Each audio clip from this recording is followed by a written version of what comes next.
starts the way it always does. Someone pulls up a deck showing last year's spend on observability and security analytics, then the new optimized proposal for the coming term. A finance leader points to the rising number and asks why the cost keeps climbing when the number of material incidents has not gone down. Security leaders insist the logs are essential. Vendors promise unparalleled visibility. Yet when someone asks which specific risks would increase if they dialed anything back, the room goes quiet. This narration is part of the Wednesday headline feature from Bare Metal Cyber magazine, developed by Bare Metal Cyber, and it lives in that quiet gap between spend and specificity. Over the last decade, security telemetry has turned from a side effect into a structural cost of running digital infrastructure. Logs, metrics, traces, endpoint events, and identity signals are all streaming out of your systems at high volume. It is no longer just a matter of paying for a few extra servers or a slightly larger storage bucket. Entire pricing models for cloud services and security information and event management (SIEM) platforms are built around the amount of data you ingest and retain. The reflex has been simple: log everything, keep it for a long time, and hope that any important signal is somewhere inside that mass of data. For many organizations, the economics and the human attention required to sustain that pattern now outweigh the risk it actually mitigates. When leaders look ahead a year or two, uncomfortable questions are waiting. Which events do they really need to see in near real time to catch the threats that matter most? Which data do they only need in a reconstruction after the fact? Where is telemetry truly a regulatory requirement, and where is it more of a comfort blanket that nobody wants to touch? This story walks through those questions as a design problem rather than a moral one. The goal is not to shame teams for collecting too much or too little, but to make telemetry a deliberate instrument in the way you manage risk, cost, and human focus. The situation most organizations are in did not start with a grand plan. It started with small, reasonable choices. A development team once turned on extra logging to debug a nasty production issue and never turned it back down. A cloud platform shipped with generous recommended audit trails that were left at defaults. A new endpoint product promised richer events at no extra effort, so someone clicked the checkbox. Over time, those choices compounded. What began as a few targeted feeds grew into a mesh of signals from every layer of your stack, all flowing into one or more analytics platforms. Each addition was rational on its own, but nobody ever stepped back to ask what the whole stream looked like or what it was for. The day-to-day experience of this growth is familiar. Dashboards are full of activity, but genuinely new or actionable insights are rare. Analysts context switch between several tools to answer basic questions because no single view was ever designed to support the way they investigate. Engineers and site reliability staff waste time hunting through long lists of fields, trying to remember which variation of an event actually has the data they need. Over time, noise stops being a technical issue and becomes a cultural one. People quietly stop believing that an alert is meaningful. They stop expecting a dashboard to tell them something they did not already know. Decisions drift back towards instinct, anecdote, and the loudest voice in the room, because the telemetry is no longer a shared decision instrument. Several invisible forces hold this pattern in place. Compliance language that says retain logs for a period of time gets simplified into retain everything for that period, just to be safe. After each incident, retrospective conversations end with a familiar promise to add more feeds so that we never miss this again, but rarely remove anything else to compensate.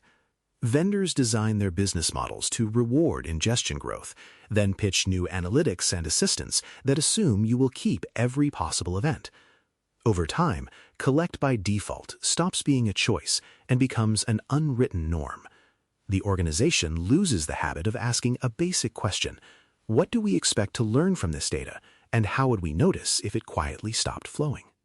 Once leaders acknowledge how much they are spending on telemetry, the first instinct is often to look for quick cuts. That reaction is understandable, but it hides a different kind of risk. Not all data is equal. Some logs are harmless exhaust that can be summarized or dropped entirely.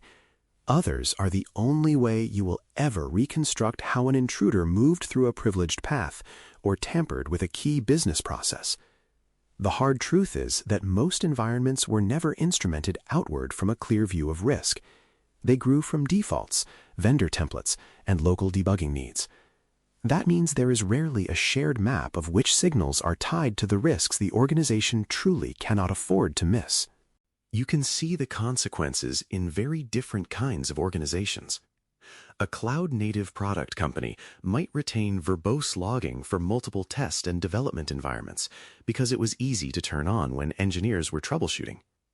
At the same time, the production customer portal might only have simple access logs and no deeper view into what users did once they authenticated.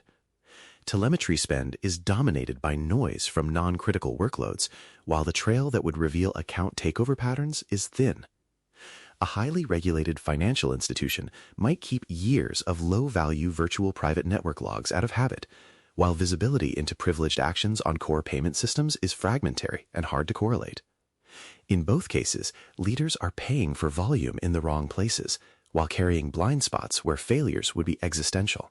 The key shift is to treat telemetry as a risk instrument that you shape to the threats and obligations you actually own. That begins with a simple inventory of what really matters.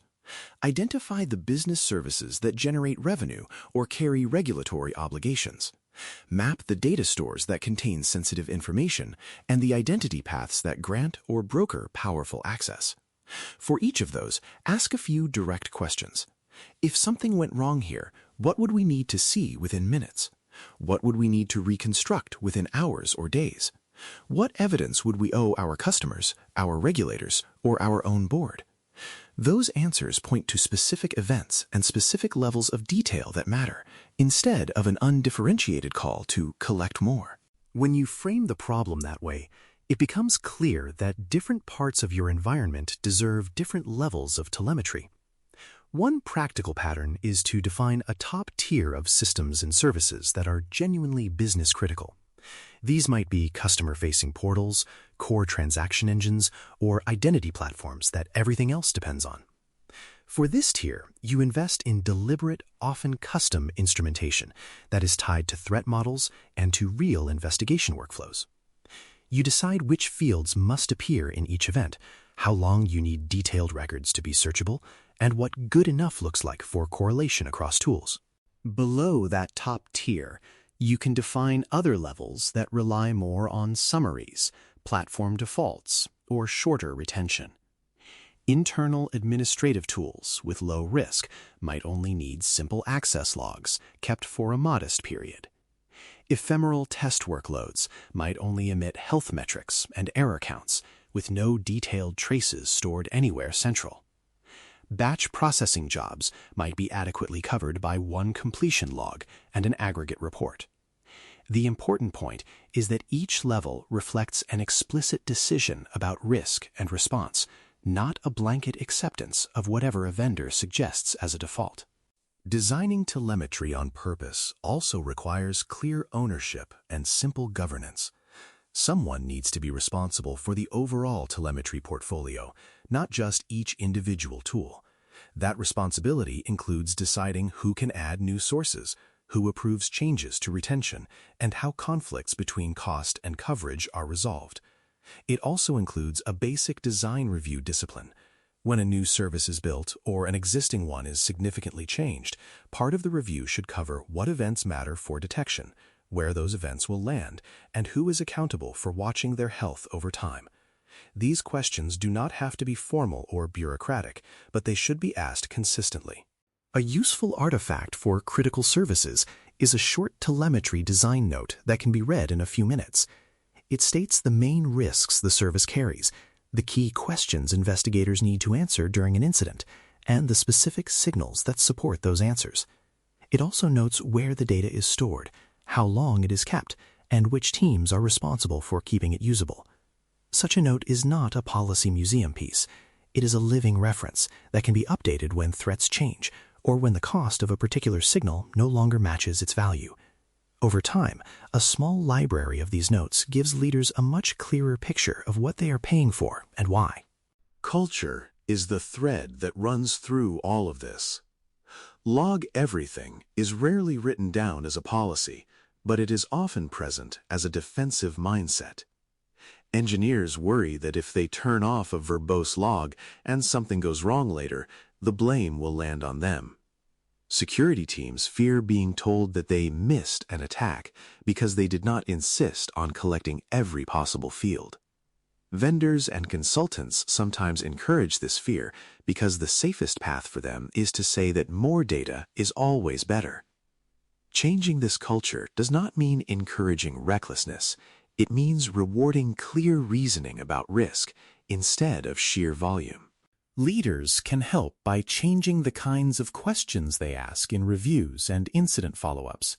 Instead of asking why a particular log was not enabled, they can ask what question the team needed to answer and which options they considered to support that. Instead of praising teams for adding yet another feed, they can praise teams for retiring a noisy source that no longer justifies its cost. Over time, this changes the incentive structure. Teams learn that they will be backed when they make thoughtful trade-offs, not just when they protect themselves by over-collecting. Budget conversations also change when leaders see telemetry as one design lever among many. When the cost line climbs, the question is no longer, why is our SIEM bill so high, in isolation? It becomes, what share of our security investment is tied up in collecting and analyzing data, and is that balance still right? Leaders can compare the spend on telemetry against investments in identity controls, architecture simplification, or incident response training. In some cases, trimming low-value logs and shortening retention in non-critical areas can free enough budget to fund a long-delayed improvement elsewhere that has more direct impact on risk. The same is true for human capacity. Every new source of telemetry comes with work attached. Fields must be normalized. Parsers must be built and maintained. Detections must be tuned. Dashboards must be owned. False positives must be understood and refined. When leaders ask for an honest accounting of how much analyst and engineering time is being spent on these tasks, they often find that a large fraction of their attention is locked up in keeping low-value signals alive. That attention could instead support deeper investigation skill, closer collaboration with product teams, or proactive threat hunting in the parts of the environment that matter most. When you pull all of these threads together, the core idea is simple. Telemetry is not a sacred obligation to collect everything forever. It is a tool for answering specific questions about systems, people, and data under stress. At its heart, this story is about treating that tool as something you design and adjust, rather than something that just happens to you.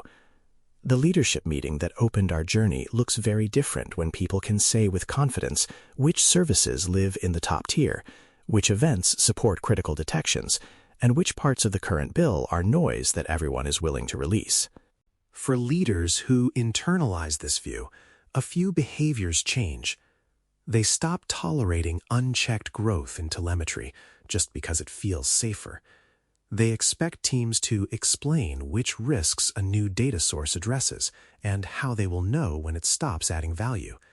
They ask vendors to justify not just capabilities, but also the economic trade-offs of keeping high-volume feeds online. They use their influence with auditors and boards to describe a risk-based strategy for visibility, rather than defaulting to simple volume metrics.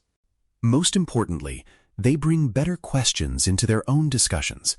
Which business journeys truly deserve Tier 1 telemetry? What evidence would we need, and from where, if a serious incident unfolded in that space? Where are we currently paying for detail that we do not use, and how could that capacity be redeployed to areas that are clearly underserved? When those questions become routine, they do more to strengthen real visibility than any blanket instruction to log everything ever could. Thanks for listening.